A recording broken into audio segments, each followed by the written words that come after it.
Okay, and for the final part of the exam, it's asking us to solve this equation. It looks horrendous, but if you look a little bit closer, you can see that this kind of looks like what we had from part 1, and this also kind of looks like what we had from part 1. All we've done is we've replaced theta with 12 alpha here.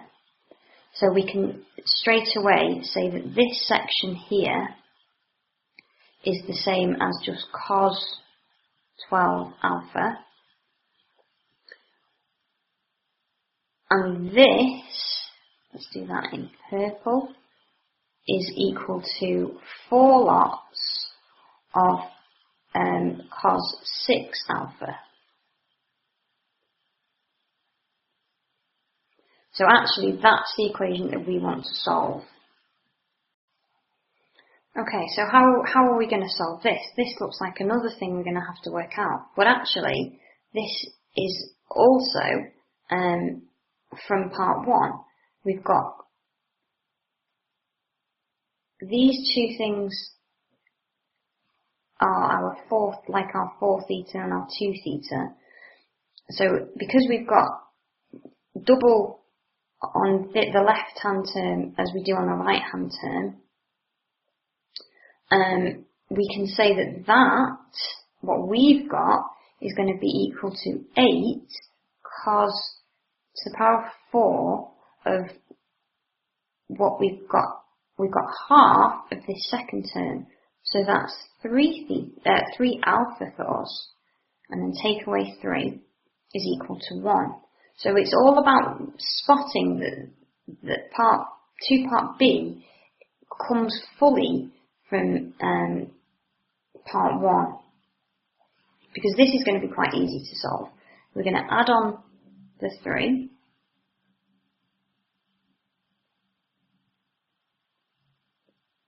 divide by 8,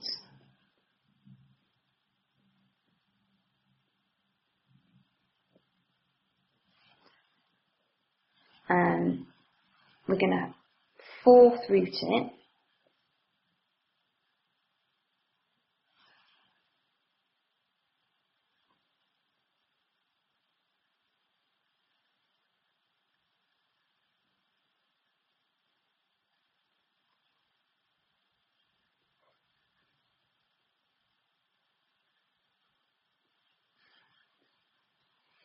which will give us 2 values.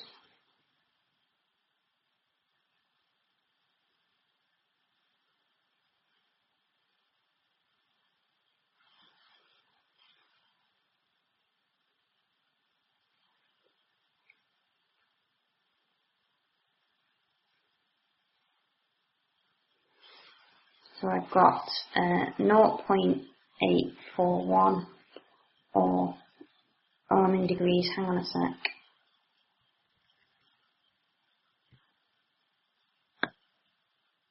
Yeah, now I should be in degrees.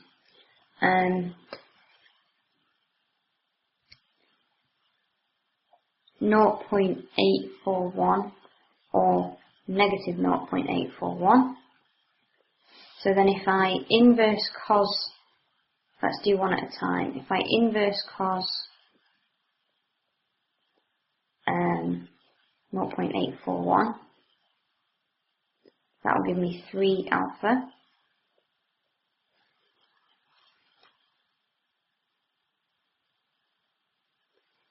So I've got 32.7.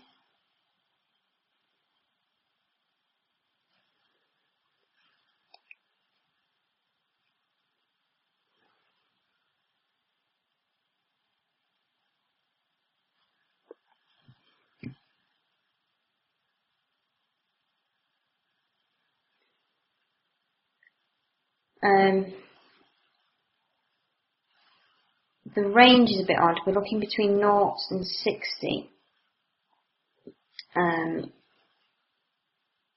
So if I found the other value of 3 theta from 3 alpha from this 32.7 by doing 360 minus 32.7, I'd get a number that is too big even when I divide it by 3.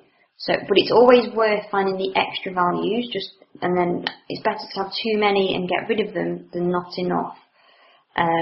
So I'm not actually going to need that value, because when I divide it by 3, it's going to be like 100 and something.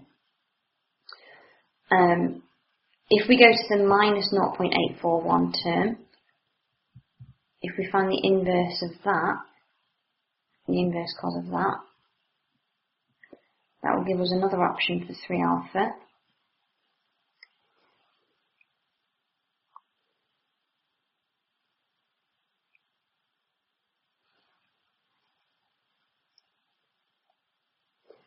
Of 147.2.